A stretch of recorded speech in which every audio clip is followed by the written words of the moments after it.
Hai, teman-teman yang saya cintai, serta ibu dosen yang sangat saya hormati. Di kesempatan ini, saya akan memberikan bahasan mengenai konsep-konsep dasar kependidikan. Saya Andi, mahasiswa semester 3 Tadris Bahasa Inggris, UIN Sultan Maulana Hasanuddin Banten. Jadi teman-teman, seperti yang telah saya ketahui, bahwa konsep-konsep dasar kependidikan memiliki 3 struktur. Yang pertama pengertian, kedua fungsi, dan ketiga tujuan. Dalam pengertian itu sendiri, pendidikan memiliki arti-arti yang sangat luas dan sangat banyak.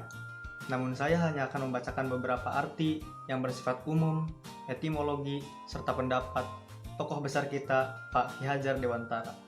Yang pertama adalah pengertian pendidikan secara umum. Pengertian pendidikan secara umum adalah proses pembelajaran pengetahuan, kemampuan, serta keterampilan yang dilihat dari kebiasaan setiap orang yang menjadi bahan warisan dari generasi sebelumnya hingga generasi yang akan datang.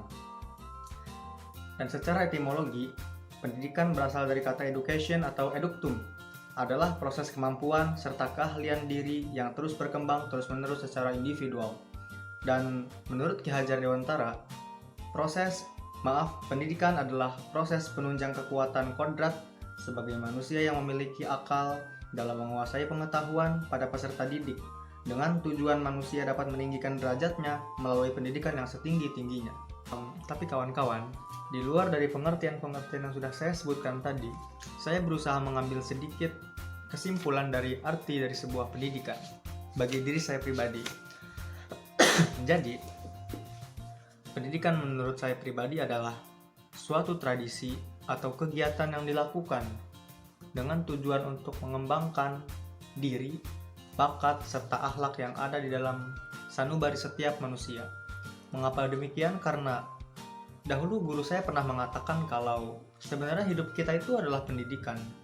Jadi cara kita berbicara, cara kita berpikir itu tak luput dari pendidikan yang kita terima dari orang tua, dari guru-guru, bahkan dari teman-teman kita semua. Dan itulah mengapa saya setuju sekali bahwa pendidikan bisa kita dapat dimanapun dan dari siapapun. Contoh seperti kebiasaan kita membersihkan kamar, seperti video yang ini.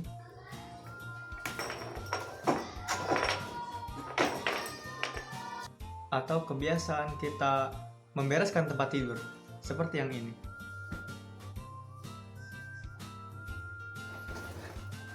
Dan ya teman-teman, dari kegiatan-kegiatan yang tadi, bisa kita tarik kemungkinan bahwa mungkin saja kita tidak akan pernah mengerti kegiatan-kegiatan tersebut jikalau kita tidak pernah melihat orang-orang sebelum kita melakukan hal yang sama.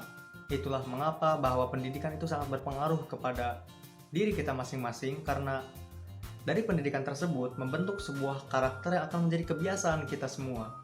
Dan kita berlanjut ke fungsi serta tujuan pendidikan. Fungsi dari pendidikan adalah menghilangkan segala sumber penderitaan rakyat dari kebodohan dan ketertinggalan. Serta tujuan pendidikan adalah untuk membentuk manusia Pancasila sejati berdasarkan pembukaan Undang-Undang Dasar 1945. Dan sesuatu yang saya tangkap di dalam fungsi serta tujuan ini adalah bahwa dengan pendidikan kita benar-benar berusaha untuk keluar dari lingkaran-lingkaran kebodohan, juga lingkaran-lingkaran ketertinggalan. Itulah mengapa sangat penting bagi kita untuk mengerti perkembangan zaman maupun globalisasi yang ada di negara Indonesia, bahkan seluruh dunia. Jadi pada intinya teman-teman, pendidikan memiliki fungsi dan tujuan yang sangat-sangat universal.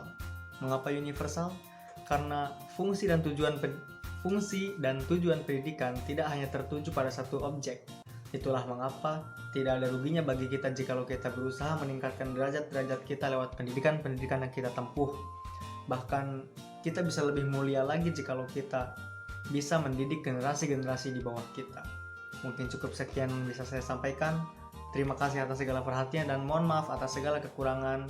Billahi taufiq wal hidayah, and see you on the top.